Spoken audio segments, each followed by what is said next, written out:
The vast expanse of Nevada's Badlands stretches endlessly to the horizon. Hidden within these mountain strongholds are some of America's deepest and darkest secrets.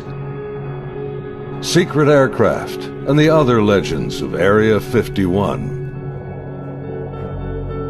Among these sandstone canyons today, there's a new glimmer of truth. Shrouded in mystery, it's a story that demands to be told. These are the witnesses of one of America's most unusual UFO encounters in history. Navy veterans and a band of brothers that want you to know that what they witnessed is real. This is their story. Petty Officer Jason Turner served aboard the USS Princeton in 2004. His personal conviction for democracy and patriotism guides him in his search for the truth. This is an actual event that happened, and I witnessed it. Aviation tech Patrick Hughes, a USS Nimitz veteran, he speaks for his shipmates who choose to remain silent. I'm one of those who has to see to believe, and obviously I've seen the evidence of this, so it exists. Top Gun Air Intercept Controller Kevin Day and Fire Controlman Gary Voorhees, both from the Princeton, served together in the ship's Combat Information Center. They saw them first, whatever it is they are. They wanted to show themselves, whatever they were. I don't think they wanted anything really to do with us. They were literally breaking the laws of physics in my eyes.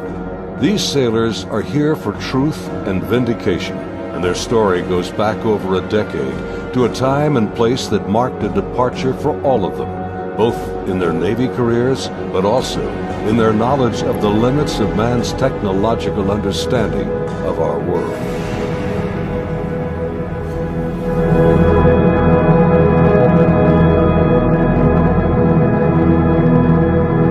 Looking out over the ocean toward the horizon, sun, sea, and sky form an endless vista, a never-ending cycle of tide, wind, and waves.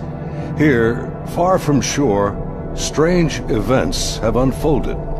These stories stretch the boundaries of our imagination and challenge our beliefs. This is a true story of such events from the accounts of the sailors and naval aviators who experienced them. Professional military service members who want the world to know that what they encountered is real. Even more troubling, our military has no explanation. The answers seem to elude everyone, like reflections on the waves, yet they are out there.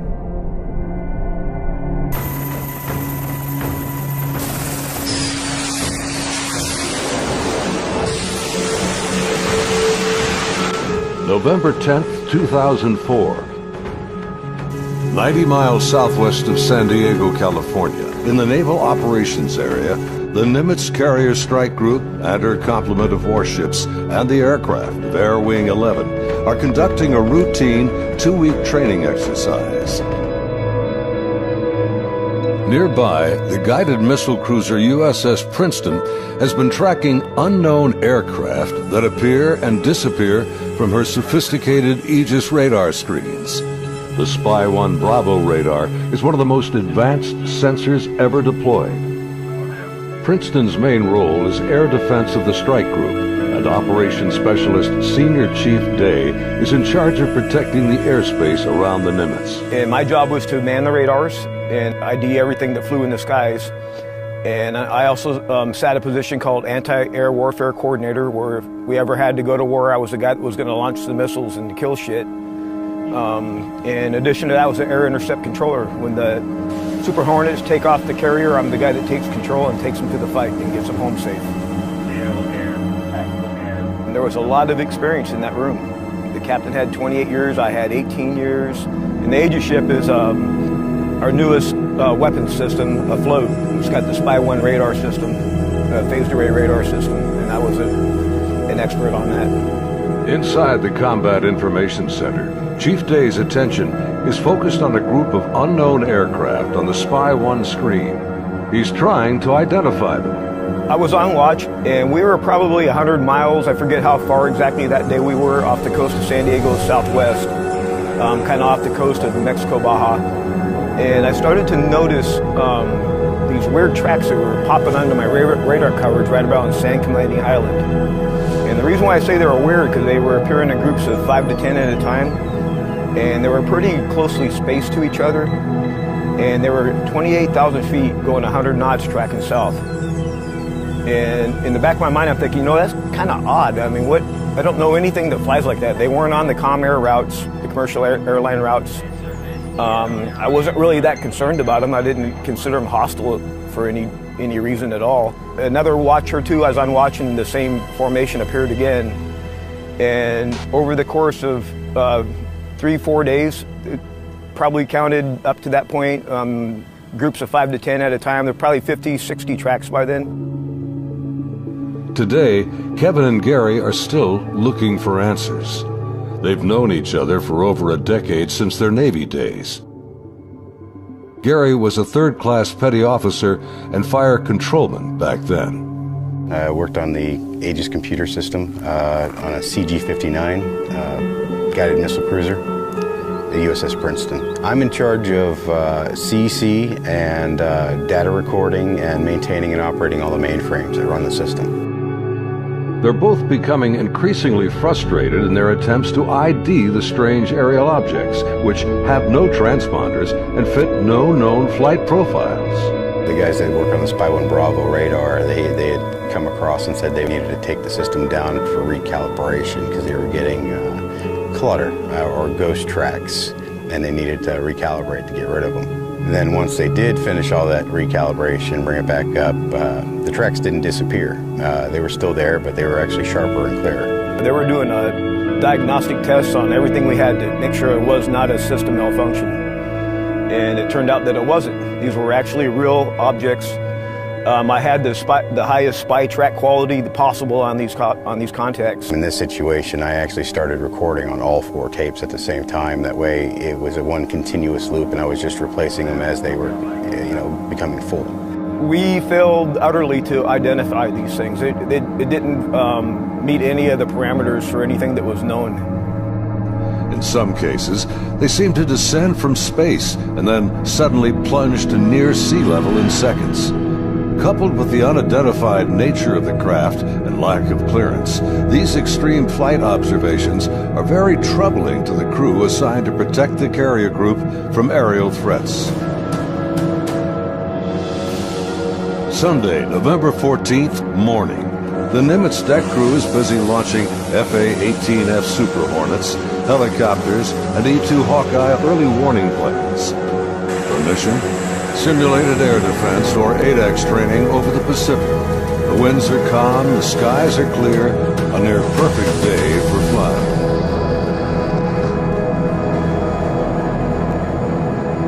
As they launch, the Black Aces squadron has no knowledge of events happening nearby.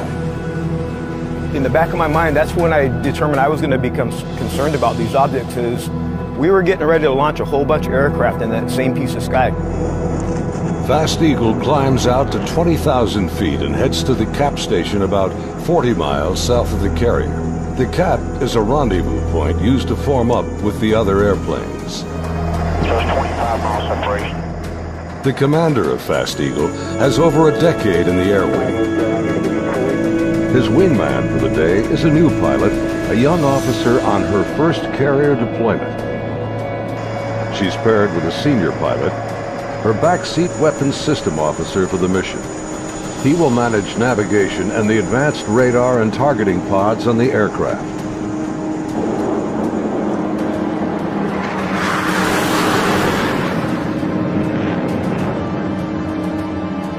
Overhead, an E-2 Hawkeye from the Wallbanger Squadron is on station directing the aircraft.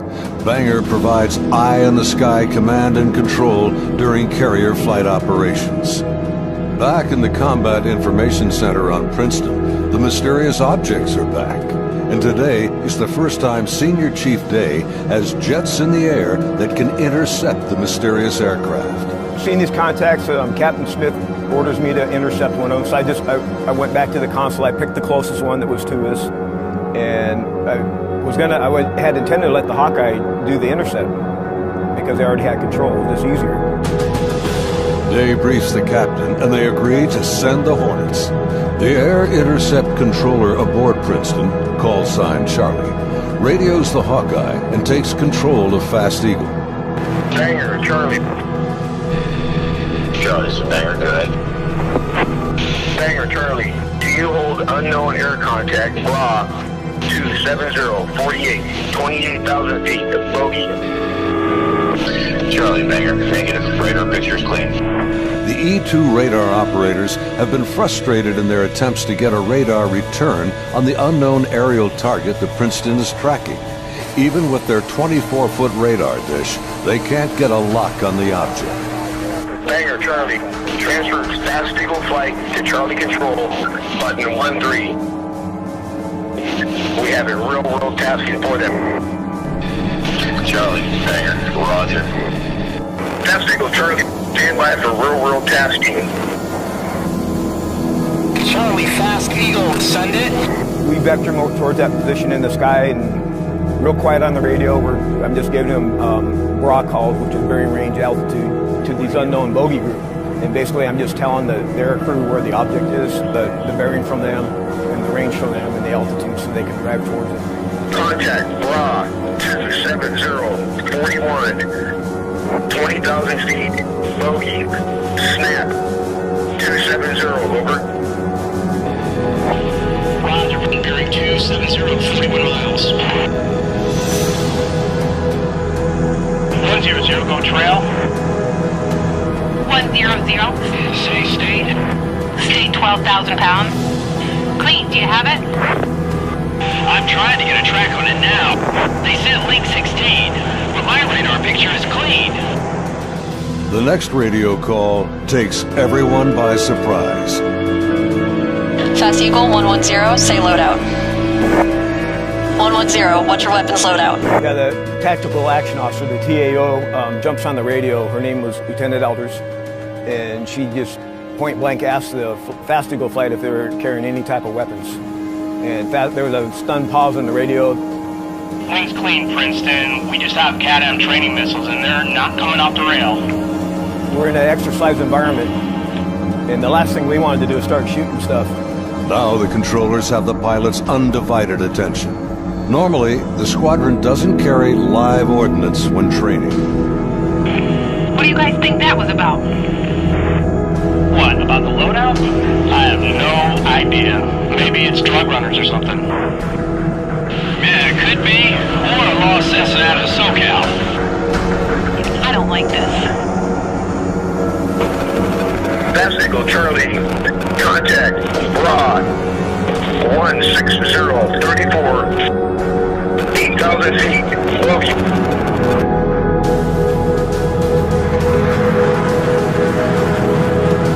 Roger, 34 miles at 8,000. Committed, your call, continuing. As Fast Eagle approaches the target, they see nothing unusual. Their onboard radars can't get a lock on the object. Fast Eagle, Charlie, bra 160-10, 8,000 feet. Roger.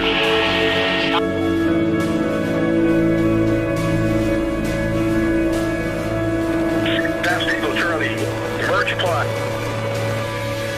Basically what the merge plot means on the radar, you got two objects in the same vertical piece of sky, so when I'm looking at the 2D display, it looks like a one radar blob now.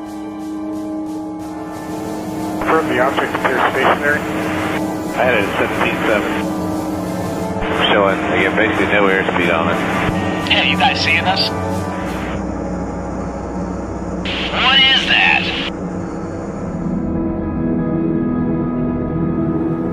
As the Super Hornets approach the target, they see a disturbance on the ocean surface.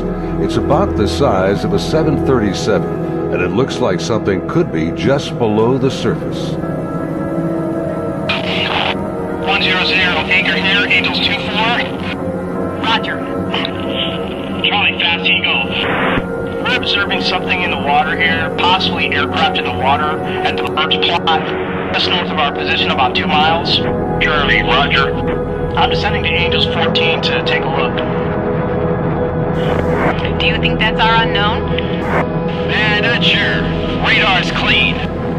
As soon as he got to the merge plot position, the object that he was intercepting dropped from 28,000 feet down to 50 feet above the water in 0.78 seconds, as I found out later the next day. As the Super Hornets get closer to the ocean disturbance, he suddenly spots another craft above it, a much smaller white object with an oblong shape, hovering, then darting just above the waves.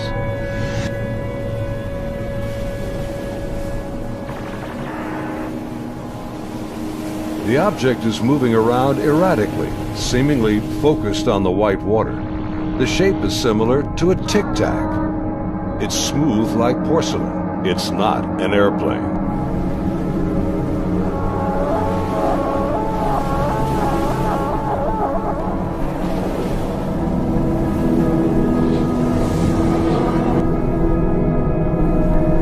Suddenly, the object begins to rise into the air.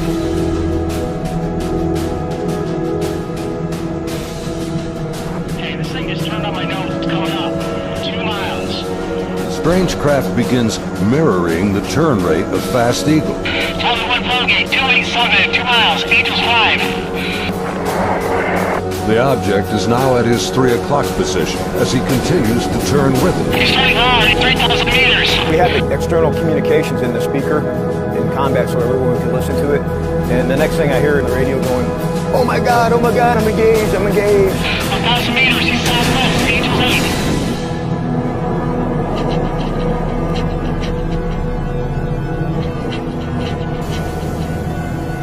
The commander is now about a mile away as he maneuvers his Hornet to get behind the unknown craft. It's about the size of an F-18, about 47 feet long, and it has no wings.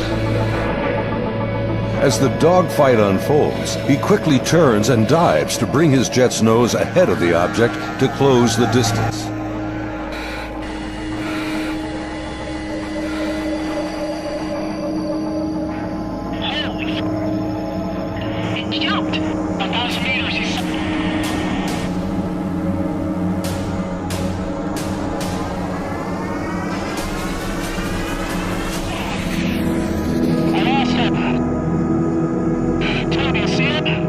Suddenly, the tic-tac rockets past.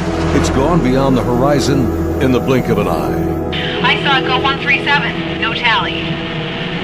That didn't just happen. Say again. Fast Eagle Charlie, sir, you're not going to believe this, but the bogey group is now back anchored cap station.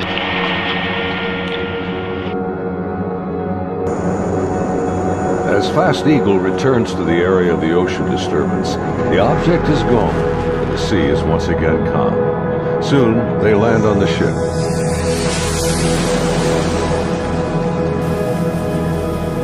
Back on board Banger, the flight crew has been listening to the radio transmissions from Fast Eagle. The crew has been tracking the intercepts on their advanced display systems called the CEC. One of the radar operators, who wishes to remain anonymous, describes hearing the fear in the pilots' voices, and he knows this is no drill. I had a good friend who flew on the Hawkeyes. We've been calling him Roger to protect his identity because he didn't want to come forward at this time, but he wanted to contribute to the story to verify that it actually happened. So there were 5 people in the airplane. Roger would have been seating in the radar officer seat, which is towards the back middle of the plane. To the side of each one of them, or behind them, depending how the chair's rotating, is a window. Suddenly, his attention is drawn to something outside the Hawkeye. He and the entire crew watch in disbelief as a tic-tac object suddenly forms up on their E2 and then just as quickly shoots away from sight. The crew is left in disbelief.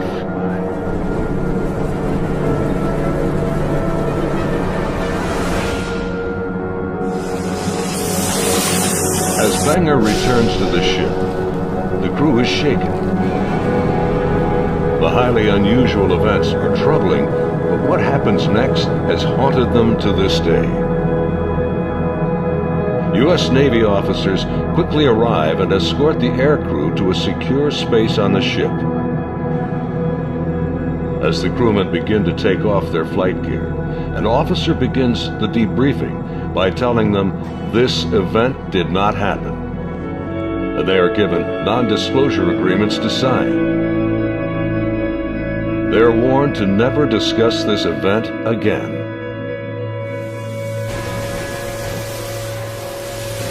Again, we're preparing for the air defense exercise. Now we got all the squadrons launching off the carrier because they're all up going to do their functional check flights.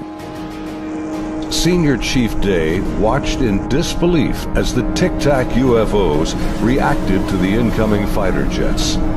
All the objects in the sky, they all dropped out of the sky from 28,000 feet down to 50 feet. Based on the Spy 1 Bravo radar system, the object descended at over 24,000 miles an hour. It was unbelievable because normally what would happen if a normal aircraft did that? First of all, it would fly apart. It wouldn't be able to withstand the G-forces, and there would be multiple sonic booms. It would be boom, boom, boom, boom, boom, boom, boom, boom, boom, and this did not make any sonic booms. From what I observed, I saw that it went from right around between 25 and 30,000 feet down to sea level and below sea level. Contact. Tag number 042. Below sea level was confirmed to me by the actual sonar techs that were in combat, in communications with other techs that had said they had an active track on it under the water.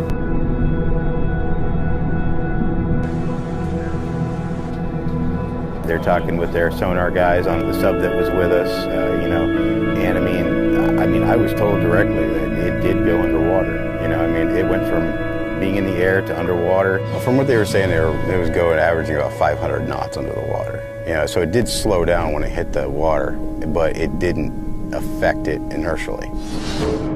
After the intercepts, both Kevin and Gary climbed up to the ship's bridge wing to get a better view of the objects through the binoculars. We go up to the bridge wing and look at them through the big eyes, which is heavily magnified binoculars that are out on the bridge wing of the ship.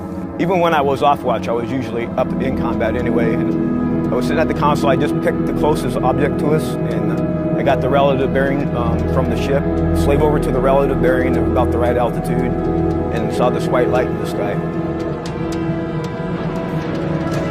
The movements were smooth to erratic.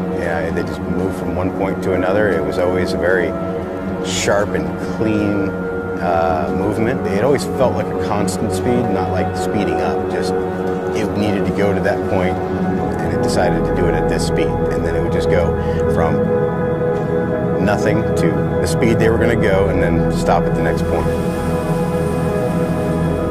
Meanwhile, back on the Nimitz, aviation tech Patrick Hughes is working to secure the classified data recorders from the Hawkeye that encountered the Tic Tac.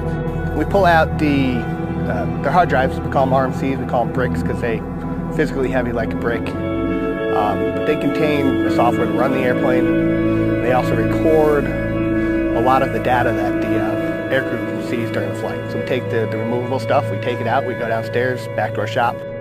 Patrick's job involves tracking the chain of custody of the hard drives. Then we open up the safe, put them in the safe. We've got tracking sheets so we know what RMCs are on what airplane. We know who signed them out, who put them in the airplane, who took them out of the airplane.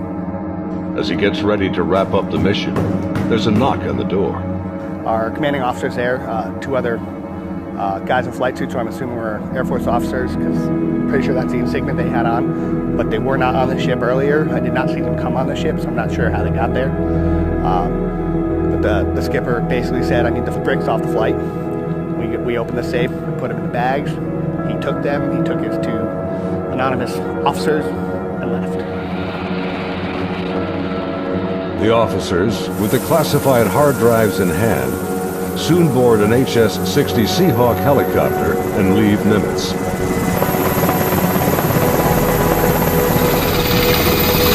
Soon thereafter, Petty Officer Voorhees has his own visit by unknown officials on the Princeton.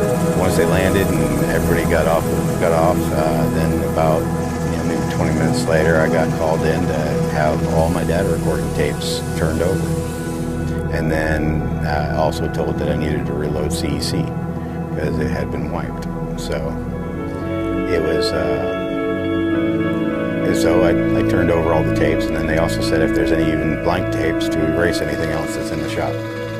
Well, they were plainclothes people that came aboard on the helicopter.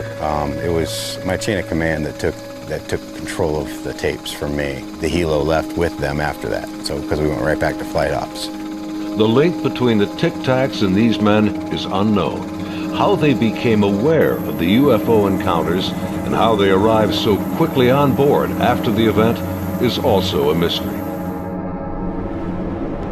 The video you are now watching is the actual gun camera FLIR footage of the Tic Tac taken by a later flight. This is the first video ever released by the U.S. government showing military planes engaging UFOs. The advanced targeting pod, known as ATFLIR, works in both TV mode and infrared mode. The film reveals no control surfaces, no exhaust plume, a uniform heat signature, and no visible means of propulsion. Gary and his shipmates saw the FLIR film on their consoles and on the secret LAN aboard the Princeton. It was a much clearer video. You could see the shape of the ship. You could see it, moving. I tried to go and get a disc to come make a copy of it. And by the time I got back, it was already off of our hard drive, off the secret LAN. I had no access to it whatsoever. Petty Officer Jason Turner also saw a much higher resolution version of the FLIR film showing strange appendages extending from the object. But it did have some protruding at the bottom of it. I couldn't tell if they were curled back or straight down. Jason says the video was approximately 10 minutes in length and much longer than the video that has been released. I saw this video playing and I'd ask him, is this what we're training, or what's part of this training that we're going through? And he said, no, this is real life.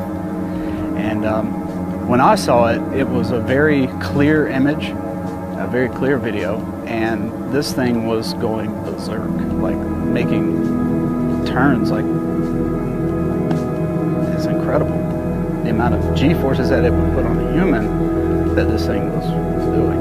The jets were like trying to trail this thing, and it would just run off and leave. It would just gone, and then it would come back, and then you would see it. And it made a maneuver, like they were chasing it straight on. It was going with them.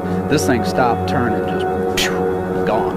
I mean, that's the only way to describe what it looked like. Yeah, this is a fucking drone, bro. There's a whole fleet of them. What's the man say? My God. Just 11 years later, fighter jets from USS Roosevelt filmed this anomalous object in 2015.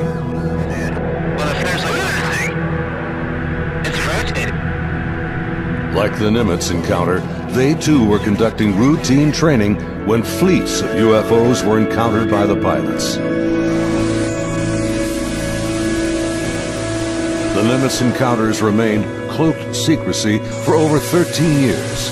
The first-hand testimony about UFO sightings is practically unheard of from military service members. Thanks to the brave and honest accounts of the sailors and naval aviators who have come forward to relate their experiences, and of the remarkable videos they filmed that day, the silence has been broken. I dealt with this all on my own for many, many years, and it was not a very pleasant journey to go through, because no one really believes you.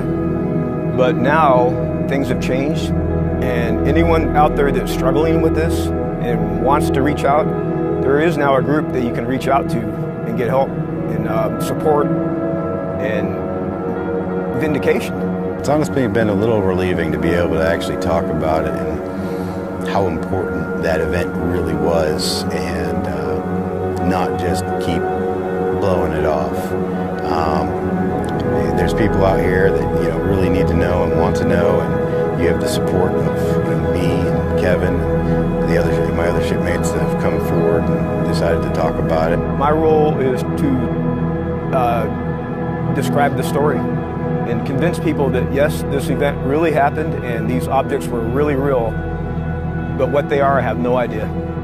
It is something. I want to know what it is. That's the whole reason I chose to come forward to contribute to the story, because there is a story here, there is more information here. The more of us that talk about it, the better chance of the full story coming together. And it's vindication for us that other people are looking into it, and you know, we finally tell our story and people listen. If you need to get a hold of us or would like to talk to any of us, Kevin, me, or any of the other guys that have come forward, there'll be an email address at the end of this video that you can contact them and they can get a hold of us. If you or someone you know has witnessed unknown objects from military ships or planes, please contact us at the address on your screen. You can remain anonymous. As we strive to understand these encounters and come to terms with what they mean, there's something far beyond the horizon and the limits of our comprehension waiting for all of us.